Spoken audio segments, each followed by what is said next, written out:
Are you concerned about the future, your future, our nation's future? Are you confused about how to process all the chaos and all the division and the challenges that we're facing? Well, stay with me. We're going to learn to face the future with confidence.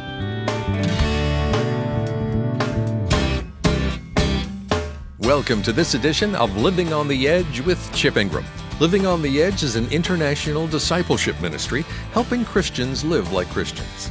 I'm Dave Drury, and in this program, Chip continues his series, Facing the Future with Confidence, by asking two questions we've got to answer in order to get a handle on devastating, confusing circumstances. After the teaching, he's got a powerful follow-up with some additional thoughts that you don't want to miss. So if you have to step away, maybe catch them later online or on the Chip Ingram app. Now with his message, How to Face the Future in Times of Confusion, from Psalm 90, here's Chip. We put a little teaching handout. If you'll go ahead and pull that out. We're in a series called Facing the Future with Confidence. And if you have a pen, you can pull that out too, because we'll be doing a little work together. As we get there, I'd like to try and help you think back of when the first time you felt that emotion of confusion. You know, when you got paralyzed, when so many things were coming into your mind and you just didn't know what to do. I prayed this week and thought about the most vivid time I can remember was late elementary school. Maybe it was junior high, I'm not sure. But I really was struggling in math, and I worked and worked and worked. And remember this? Remember in school? And the teacher back then, they would come and they would give your papers to you, and she had graded them in the big red letters. They're right there. And I had worked and worked and worked, and I got my paper, and I thought, I really nailed it this time. I mean, I really worked hard. And it was placed on my desk, and you didn't want anybody to see it, especially mine. D-. Have you ever thought for sure, I've really got it down? I thought I got either a high A or a low A. You been there? And I know it was old enough that it's not a good time for a boy to cry in school. That's how I felt, And then I covered the grade, and I just looked. Everything was marked off, wrong. And another student or my teacher, I can't remember who it was, because I did all the work and I reworked them, and I still thought I got them right. And then someone came from the outside with a second set of eyes and said, watch very carefully. On all these problems, you have to invert before you multiply. I was confused because I needed one person to give me one piece of information that would bring perspective to my situation, because as I sat, I was convinced I was the dumbest kid in that class. And I was convinced I would never do math again. Little did I know later in high school would be one of my favorite subjects. Now that's sort of a light way to start off, isn't it? I remember another time I was confused because I loved my wife very much and she loved me very much, and she was making me crazy and I was making her crazy, and we were very confused. And what we needed was another set of eyes. And it was a very humbling thing during seminary to go to a marriage counselor and say, you know what, I don't know what background she came from or what I came from, but I know she loves God, I love her, she loves me, but we do this all the time. And we spent about $90 a session for 12 sessions for a second set of eyes to help us get clear and to remove the barriers. And what I want to suggest is you need another set of eyes. You need a wise counselor, you need a mentor, you need a teacher, you need a coach to take the confusion that you have in your life. And whether it's spiritual or emotional or financial or the world situation or God's will or a big decision, we're going to get to a counselor who will help you see, maybe like never before, perspective in your situation. Notice that the problem with being confused is it immobilizes, it paralyzes, and it demotivates. If you have some of those feelings, it might be because you literally are confused. And to be confused means that intellectually or emotionally you feel mixed up, things are jumbled together, they're in a sense of disorder or chaos, and you can't think in an orderly, coherent way in the midst of complex problems, relationships, or decisions. Now, what I've learned is the cure for confusion is twofold. Whether you go to consultants or great coaches or a counselor, Two things you have to do to eliminate confusion. Number one, you have to reduce complexity, right, men? When the Falcons quarterback goes down, the first thing the coach does is do what to the playbook? Make it thin. Because this quarterback doesn't know all the plays. A few simple plays executed well is the best chance towards success. When your life is getting confusing, you got to get your playbook and make it thin. You got to get all the extraneous things and get the old business adage, right? KISS, keep it simple, stupid. That's what you got to do. The second thing, however, is another acronym that I don't know if I made up, but I'll take credit for it. GBTTB. You won't find that in the business review at Harvard. But you got to reduce complexity, and then you've got to increase clarity. You got to get clear. Where am I? What's the situation? What do I need to do and why? And this acronym stands for Get Back to the Basics. My college coach was a great friend of John Wooden, who won the 10 national championships. And John Wooden started every year the same way with the greatest athletes. And he would take a white sock into the locker room, bring the UCLA team, take his shoe off, take a white sock, and show them how to put on a white sock. Back to the basics. Vince Lombardi would take a football and say, what? Gentlemen, this is a pigskin. This is a football. And what John Wooden would do, he said, look, men, if you put your sock on wrong down to the little things, it might wrinkle. If it wrinkles, you might get a blister. If you get a blister, you might miss a game. If you miss a game, we might lose a game. If we lose one game, we may not win another national championship. His point was, you go back to the basics. One of my heroes is Peter Drucker. Read most all of his stuff. The first two questions he asks of any business, regardless of what they're in or their problems, is, what business are you in and who are your customers? His point? Get back to the basics. Now turn the page, if you will, because we're going to get back to the basics spiritually. We're going to get one of the greatest counselors, the best teachers, a better consultant than anyone else. He lived 120 years. His name is Moses. And he comes well qualified to give us all the information that we need. He lived for 40 years in the lap of luxury and the greatest wisdom of Egypt. He lived 40 years in silence and solitude.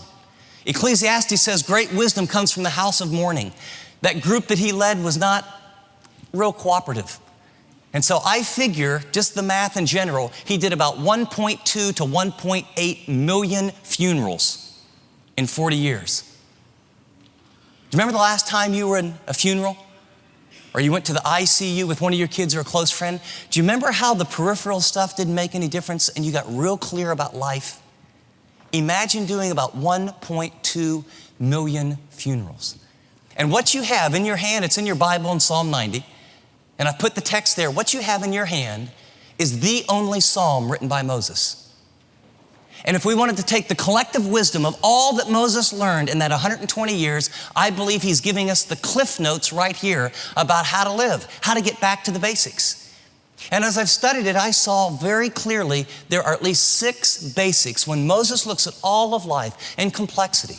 If Moses was here and he could put him in this chair and, he's probably pretty old by now and we let him sit down and we could do Q&A and give him a microphone, I think Moses would tell us the truth of Psalm 90. And we would say, well, what about the down economy? And what about one of my kids that's having a struggle? And my marriage, I'm really struggling in that one right now. And I think Moses would say, you know what? Life can be very complex. You can really get your ball lost in the weeds. So let me put my arm around you. Let's step back together and let me paint the big picture about what life is all about. Let's get back to the basics. And when you see the basics, you'll be able to come out of your confusion and make wise decisions. Are you ready? Basic number 1. Comes right out of the first verse of Psalm 90. Lord, you have been our dwelling place throughout all generations. Before the mountains were born, or you brought forth the earth and the world, from everlasting to everlasting, you are God. Basic number 1, God is great. We need to remember that. God is great. He's greater than the United States. He's greater than military operations. He's greater than economies. God is great. And you say, where do you get that? Look at the text. Lord, the word is Adonai. It's a title for God. It's his sovereign creatorship, ruler of the universe. He is above and beyond. He's transcendent. He's great. But notice also, he's eminent. You are our dwelling place. If you have that pen, jot down above that Deuteronomy 33, 26 to 29.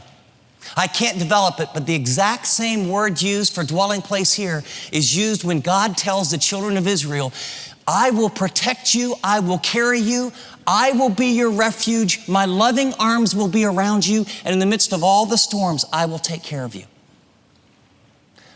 Moses is saying, after 120 years on the planet, after living in the lap of luxury, after seeing all the false gods, after being the instrument that crushed the pagan religions, I want you to know, number one, God is creator, and number two, he is a close, intimate, loving father. And if that's not enough, it's not just for now, it's through all generations. And before the mountain, the word literally, before the mountains were birthed, before God brought forth the earth and the world, from everlasting to everlasting. That means all eternity. He is, the word is El, he is God. That doesn't mean a lot to us, but there was a huge God in the promised land that people believed in, Baal. And the Canaanite religion believed that there was a God named El somewhere, and his son had a coup or rebellion, and he was stronger and deposed El. And what he's saying is there is only one God, and he's calling God by this name and saying to a people, there is one God superior to all other gods because he is creator, sovereign, ruler, holy of the entire universe. The very first basic in life is remembering who God is. He's big. He's powerful. He's real. He's personal. And what I'm going to give you is 6 diagnostic questions to help you work through your confusion. Number 1, am I rightly related to God? Am I rightly related to God? If God is great, if he is the center or the infinite reference point of all of life in the universe, here's the question stated another way. Does God hold the same place in your heart and your life that he holds in the universe? If so, everything else will come into order. If the infinite, all-knowing, all-powerful, loving, eternal reference point who has revealed himself personally through Christ is at the center and the vortex of your life, then everything else falls into order and not in confusion. If a person, if money, if a job, if a child, if a future, if anxiety is at the core of your life, then your life will be confused. It'll be jumbled.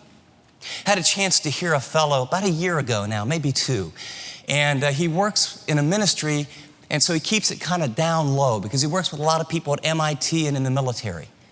And he had a chance to be invited by the skipper of one of our big nuclear subs.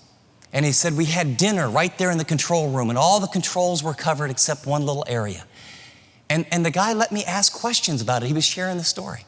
And he said, do you know that this sub can only stay down 90 days? And so the fellow who was sharing this said, oh, do you run out of water? He said, oh no. Do you run out of food? Oh, we could stay down a lot longer. Why do you have to resurface after 90 days? He said, because on this sub, we have missiles that if they were off even a fraction of a degree, we shoot them out from this sub, they go out, and with pinpoint accuracy, they need to land, if we ever needed them, right where we want them to land.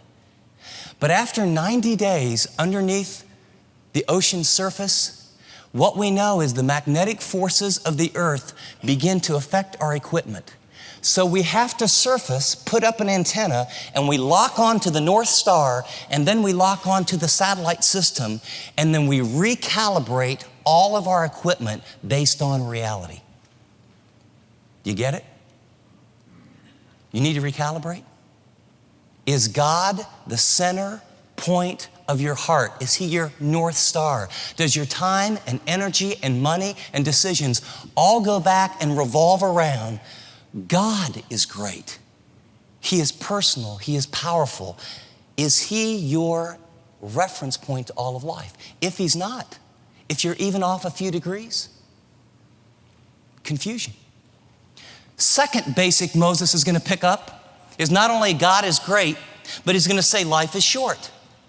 He says, you turn men back to dust, quoting Genesis 3. Return to dust, O sons of Adam, literally, or Adam, men. And then he gives us 3 quick pictures of why life is short. He says, for 1,000 years in your sight are like a day that's just gone by, or like a watch in the night, which was 4 hours. You sweep men away in the sleep of death. And the word sweep there is a picture of a torrential flood that it pours down rain and goes right through a valley and just wipes everything out instantaneously. They're like the new grass of the morning. Though in the morning it springs up new, by evening it's dry and withered. And there's places you can go. I've been in Israel. And it's interesting that it will grow up green in the morning, and then these hot winds will come up. And by the afternoon, at different seasons, brown. But what's his point? His point very simply is the brevity of life. You are mortal. I am mortal. Life is short. God is great. Life is short. If you wanted to put a key word next to number 1 where I'm rightly related to God, write the word perspective. When you understand God is great, you'll get perspective instead of perplexity. And if you want to put a key word under number 2, because here's the question, am I prepared to die? Put the word priority. See what Moses is saying? I've done all these funerals, all these funerals, all these funerals. I've done the deal where I had the money, I had the position, I had the power. I was the king of Egypt. But when I look at it all, I understand it all begins with God. He's great. And then I'm going to live my life, evaluate my relationships, and make my priority decisions based on something that I'm going to remember. Life is short. It's brief. We are all guilty of what? The great P of procrastination. I'm really going to get close to God later. I'm going to get my priorities in order later. You know, I'm going to really get serious about those important things later. And what Moses would say produces confusion. You better do what you need to do, and you better do it now. Can I ask you one of those kind of provocative questions? Let's just pretend. Next week, exactly at this time, you knew for sure that your heart would have its last beat. Okay? Bum, bum, bum, bum, bum. You're done. Is there anything you would do differently this week than you did last week? You knew for sure. You got 7 days. Anybody make any phone calls you need to make? Anybody write a will out? You've been intending to do that? Anybody think, maybe I ought to go ahead and make that call and apologize to so-and-so? If you had 7 days to live, would you watch as much TV this coming week as you did last week? See, once you understand life is short, you think differently about how to live. Moses said it will bring unbelievable clarity to your life. And don't get I'm not trying to be morbid. Here's what I've learned. Until you face death boldly, you will never live life powerfully. Most of us play a game that we're not going to die. Shh. You're going to die. I'm going to die.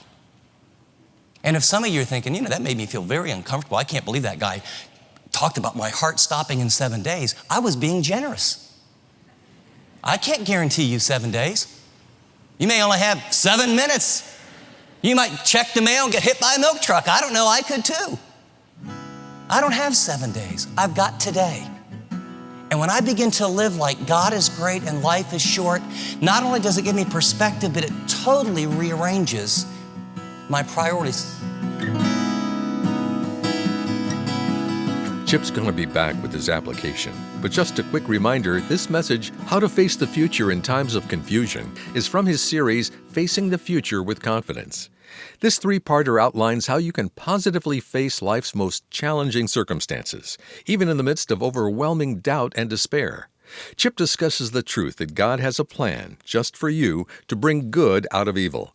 He shares how you can have complete trust that God's working out His good plan, even when the odds seem against you, and how you can begin enjoying life to the full. The resources for Facing the Future with Confidence are discounted for a limited time, so now's the time to take advantage. For complete ordering information, go to livingontheedge.org, tap Current Offers on the Chip Ingram app, or give us a call at 888-333-6003. Well, Chip, in light of all that's happening, it's important to remember the greatness of God and the brevity of life. But most of us are going to forget that as soon as we turn on the news or look at social media. Is there any suggestion, or do you have a tool that'll help us hang on to the kind of things you talked about today? Dave, absolutely. Let's just acknowledge these are very challenging times. I mean, regardless of where anyone is coming from politically, these are challenging times. And I think it's the truth of Scripture and the presence of God and how do we hang on. And sometimes it's okay to say what we really want to do is we want to make it through this. We want to survive, right? We want to survive intact with the kind of heart and the kind of relationships and the kind of attitude that God wants us to have, so we're light and we love and that we care. But that's a challenge. And so we've put together a small little book called The Art of Survival that I wrote in the midst of all the things going on, not just in America, but around the world. And it is a super short little booklet, actually, that I think will be a tool to help people keep perspective and then have a path and actually know what to do and how to do it in the midst of these very challenging times. This new book from Chip called The Art of Survival is a timely resource. For a limited time, it's discounted because we're hoping you'll read it and be strengthened for the day-to-day challenges. But then that you'll use it to encourage others who are wondering what to do and how to survive. Whether it's one for you or 5 to give away, the strategies in The Art of Survival are exactly what Christians need to be reminded of in these days of uncertainty, confusion, and doubt. For more details and to place your order, just go to livingontheedge.org, tap current offers on the Chip Ingram app, or give us a call at 888-333-6003. That's 888-333-6003. I hope you'll do that today. As we close today's program, I've talked to a lot of people. And I want you to know that if you feel fearful, confused, torn, maybe angry and really, really frustrated, that's normal and that's human. Of all times, I literally wish we could sit down across from one another, at your kitchen table or mine, with a cup of coffee, and I would love to hear what's really going on. I mean, what's going on inside? What are your fears? How you're processing it? How are you taking those things to God? And what I would say is what we want to do in this series, and especially in this message, is we want to step back and we want to get the big picture. Likely the thing we need the most in times like this is perspective. And Psalm 90 is my go-to place when I feel overwhelmed and confused and I'm not even sure how to process things. Because as you learned today, this is the only psalm written by Moses. This is written by a man who was God's great deliverer, who saw amazing miracles, and who also attended an awful lot of funerals of people who disobeyed, and found himself looking at the depravity of man, the greatness and the power of God, and he brings sort of a summary. And today we learn that 2 things he says when he looks at the big picture. Number 1, God is great. I can trust him. I mean, the mountains might be moved, circumstances change, rulers can change, economies can change, the health issues can change. God doesn't change. He's all-knowing, he's all-powerful, and I would remind you, he's for you. You're his child, you're his son, you're his daughter. And then second, he reminds us that life is short. And so I don't know what you're wrestling with, but I do know at times like this, it's that sense of urgency that can help us really move in directions maybe that we've needed to for a long time. And so what I've done during this time is to say, what are the top 3 or 4 things I've been kind of procrastinating that I need to address? Maybe it's a person to forgive. Maybe it's something to repair. Maybe it's an issue that you've been putting off. Now is the time. Life is short. Life is not a rehearsal. This isn't the pregame. This is the right now. In our next broadcast, he's going to give us 4 more basics or questions to help you get really, really clear to know what to do and how to do it. I hope you'll join us.